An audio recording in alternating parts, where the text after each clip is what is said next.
It's my pleasure to be here once again with Ruben Tilgner at Superbooth 2024 and introduce him. He's the CEO. Sorry. CEO. He's the CEO. Is that what you go by, CEO? Yeah, I think that. Chief Executive Officer. And he's the founder, and he's really the person behind all the designs of Elysia. And it's some really great analog audio processing equipment, and I call them instruments. And I just like hearing what Ruben has to say about, analog and the importance of analog and its place in sort of a digital world, right? And so I'm interested, what you have to say about it. And you could pretty much start anywhere. Okay, so I think when we talk about digital, it's nowadays processing. So, but when we look a little bit in the past, where it started, especially in the 70s, everything was analog. And then when the CD came up, there were only one transfer into digital and then back into analog. So, and this was the foundation of the, let's say, sample rate. 44.1 was based on that system, or what we can hear. And that was pretty much okay, I would say. Based on the Nyquist theorem, yeah, right? And the Nyquist, so you exactly. can't hear higher than 20 hertz. Exactly. Right, so 44.1 is just kind of a little more than double that. Exactly. So that's where it started.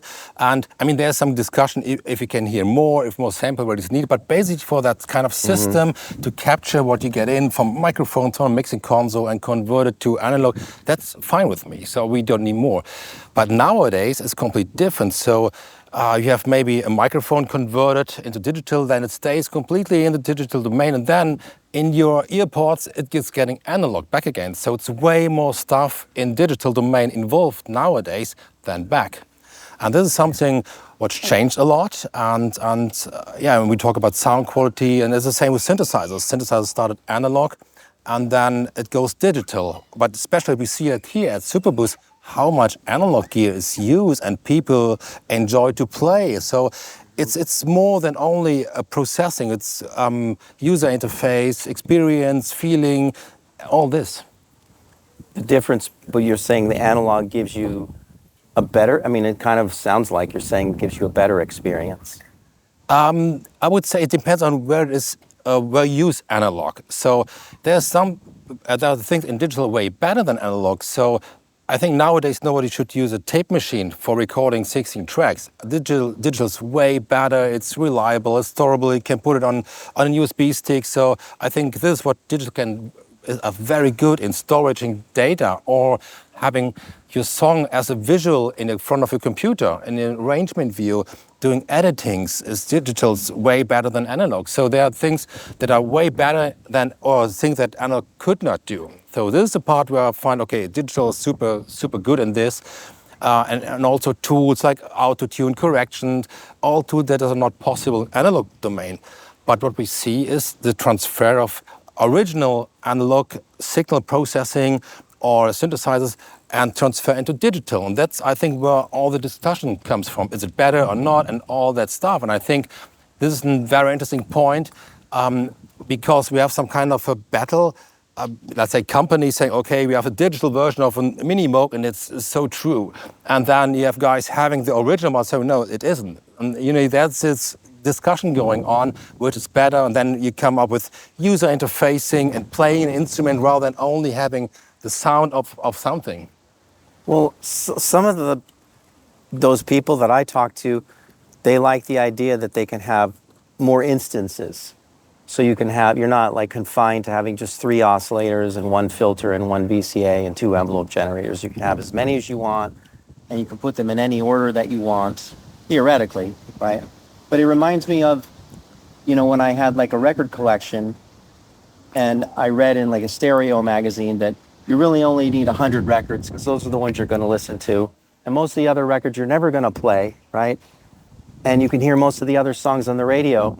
And then digital came along, and now I have 10,000 or more songs, or maybe even 100,000 songs, and 10,000 records. And it's like, I'm never going to hear them. Because we like some degree of familiarity, right? So digital comes a lot, sometimes it's sort of a nature of it is quantity, and it comes available to you. And like you said, you could do all these things with it. Yeah. Right? Now I could take it with me and I have it all over the place and it's on my phone, but I'm sure like, well, what's the quality of the experience now? Yeah, I think that is the missing point. And we see that people love vinyl. They're doing vinyl records. If the sound is better, it's another discussion, but it's something that you grab something in your fingers, put it on, put a needle on.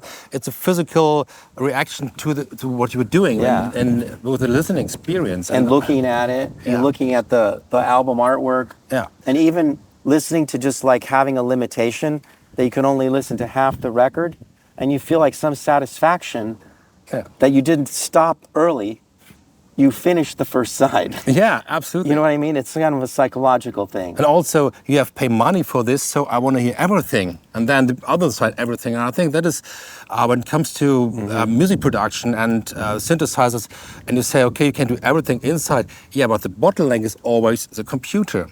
So the computer offers a certain amount of CPU power.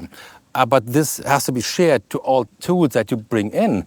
And so the people who design all these plugins have to take care that the CPU load is not too much. Otherwise, people can only have a few instances of the plugin. And that meant that they have to reduce, not the code side, but the quality in the end of the day. So the quality of let's say, oscillators or filters must be reduced, that the CPU load is not that much. Yeah, really, like to do it the way I would want to do it, I would have to have a separate computer for every instrument, pretty much. Dedicated, and then I could, because I have a room full of synthesizers that are like instruments and I can go around and play them all.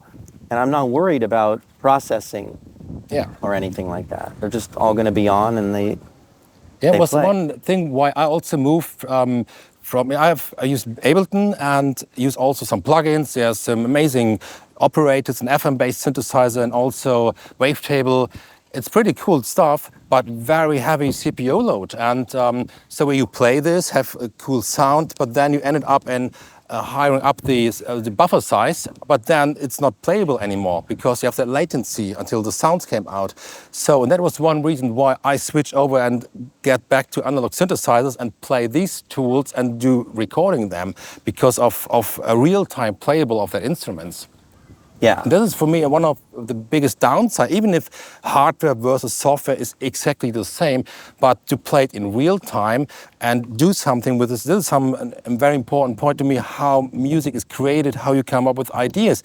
And I think in this discussion is, for me, very important because when we only compare the, let's say, sound quality, and even it's completely in blind test, okay, you don't know what's going on, but the idea is, where I came to that idea, how I came up with that melody, with this chords, with this modulation. This is key because this is what people hear in the end of the day. They hear the chords that you have chosen and not especially only the sound. Right. Because there's, like in design and music and a lot of things, even in athletic things, there's flow. Yeah. And when you disrupt the flow, sometimes the end result is going to be changed. Yeah. For sure. You can still get there, but like how much duress can you absorb in getting there? It puts a load on that, like, right, in sort of mechanical terms. So do you think, though, in the end result, that digital can produce that experience if it had better controllers? And like, let's say we could go the opposite way and say in a perfect world, not that they just could sound the same and we're pretending that they can. Maybe they can, maybe they can't. It depends on the application and the listener and all that. But in terms of the experience, you think we can get digital, dedicate a processor, put really great controllers on there? Yeah, I mean, And then what? Look at this Yamaha DX7. That is a pure digital synthesizer and it works perfect on performance-wise, and you can play it. I mean, it's not that good in controllable, that thing. Yeah. But Korg has a synthesizer, FM-based, way more controllable. But you can play it in real time because in real instrument, I think the fight is not especially digital versus analog, it's more, let's say, have everything in the computer or have a dedicated hardware. In the past, we have digital samplers. We have used them a lot in the studios, and we can use it. It's a pure digital technology, I would say. So therefore, I think the battle analog between digital is, I think, not the right wording for this. I think it's more, there are things in analog which came as pure analog, and the digital tries to emulate this. And this is, for me, the more interesting, let's say, battle, and see where comes a better sound and ideas come from. And that is where we also play with analog hardware, because compressors, equalizers, saturators, mic pre's are pure analog devices. And then it's try to go to plugins and to emulate this. And this is a topic where I'm more critical how good emulations could be, even in the futures. And I think this is something where I think that digital gets some kind of a limit. It gets a limit when it's trying to emulate. Yeah, because this is what I said previously. Plugins has to share the CPU load. So that means you can, if you're emulating something, it can only do a certain degree and not in a super precise way. So one biggest issue is, and that's what I mentioned in the beginning here, is sample rate. When it comes only to capturing something like a DDA thing, the sample rate is fine with 44.1 or 48. But when it comes to processing, then the designers get in struggling, because this is really complicated with equalizers, especially with saturation, distortion, also compressors. Because then the resolution is way too low. Oh, really? Yeah. So reproducing the final waveform, it's more forgiving. You can live with that's interesting. That's kind of almost ironic. Yeah. That the final waveform you'd think would have to be more demanding, but it's not. So just to get good distortion, you need analog because it fills in more. Yeah.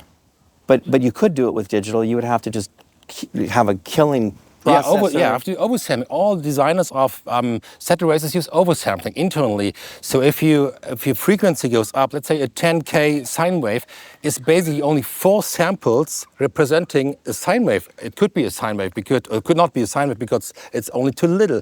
But the DA converter recreates this and creates some kind of a sine wave out of this only 4 samples. But when it comes to processing, then these are way too, it's not enough. So in the analog domain, if I do some kind of soft clipping where your sine wave gets some kind of a softening on the top, that's pretty much easy.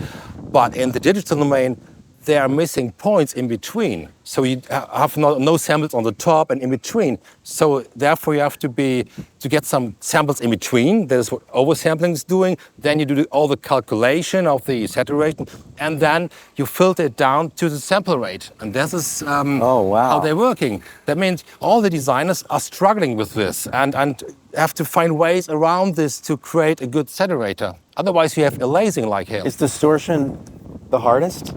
Also equalizers, same. To have good high share of high filters, there's not enough information for this. What's the resolution? If it's not, is it 88? I don't know. It depends. I mean, 96? Sometimes you see plugins, you can double or fourth.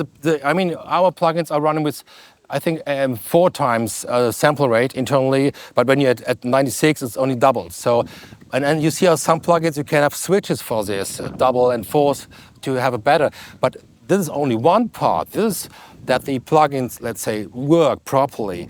But when it comes to real capturing an analog gear, like an equalizer, like compressor, this is a completely different story. Because you're not, so an analog device has, let's say, an input stage, an output stage, and if it is a compressor, there's some kind of a VCA and some amplifier in between. You need a power supply to get all that running. All this defines the sound of a unit. So the components you chosen, if you're using discrete design, if you're using operational amplifiers, if a discrete VCA, so all this influences the sounds. The capacitors you chosen, the resistors you chosen, everything. So, and this is what makes the sound of that device. But when it comes to emulation, they don't have to emulate the input stage because it's not necessary in a digital plugin. You know, and so it's only very little that take the core of it, let's say how behaves the sidechain of a compressor and the VCA and maybe a little bit of distortion, but that's it. But a lot of things that are doing the magic in analog could not really be transferred. So then, essentially, none of the plugins that are EQ or distortion are really going to be very close to. So I would say, I mean, I could not say it for guarantee, but the people have to ask the guys who emulate it, hey, what kind of amplifier you have modeled, or what kind of transistor, or what kind of capacitor. So funny story, or not funny, but we have the Expressor out. This is a stereo compressor since 2010. And 2 years ago, in 2020, we make a revision of this. So I make an update of the input amplifier, so it gets speed up a little bit. I improve the VCA, I make some improvements in the power supply, and it ended up that it sounds better. So better low-end range, more 3D field, better transient response. All these things are audible, so people that get the older one, get the new one, say, wow, that sounds better, but you could not measure it or say, when this would be a CPU model, what should we do to improve this? It's not possible. I have no idea what I could say a DSP designer, what to improve to make this change in tonality what we have in hardware. So you can only, I guess, just get close enough. That's the idea. And then you bank on the repeatability as like the benefits of digital. Yeah. And that's kind of is that just kind of where you are with it? That's how you kind of have to look at it.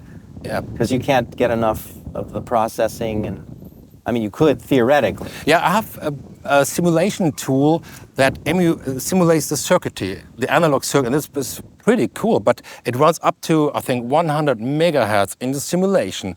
And you also have some kind of a waveform seeing, but it took way more time to process this. It's not real time, could not use it for real time, but it's very precise.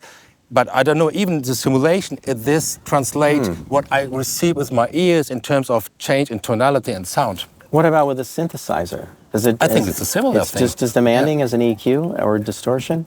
Yeah, I think synthesizers even also complicated. So as an example, if you have a square wave oscillator, so what's going on, you have down and up, down and up. So you can do it, let's say, in the digital domain, saying 10 samples are down, 10 samples are up. So that's a perfect square wave. But if you want to change a pitch, the only thing is, okay, the next 11 up and down, but there's something in between. So the pitch is not possible. So what are they doing? And this waveform has too much high-end energy. So they have to get rid of all the high frequencies. So the digital square wave oscillator is basically only sine waves plus a certain amount of harmonics. More is not possible.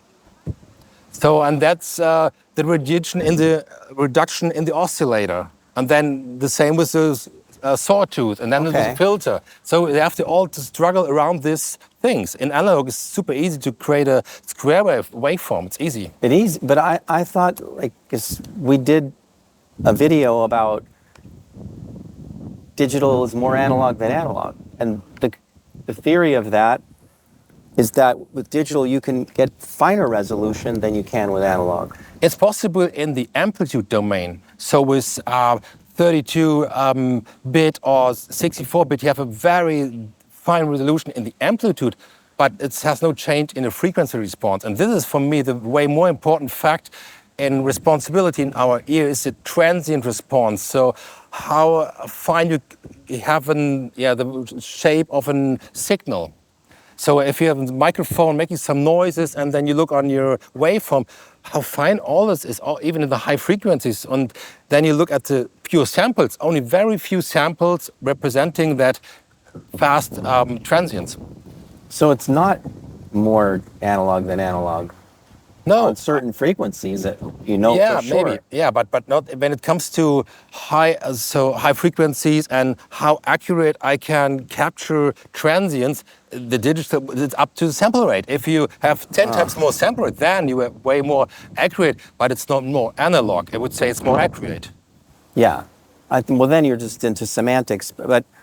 And the transient is kind of really important to identify the sound. I mean, if you take the transient off, sometimes certain instruments can sound just like other ones. When you just listening to sustained states. So the sustained state on a synthesizer, you could probably recreate a little bit easier.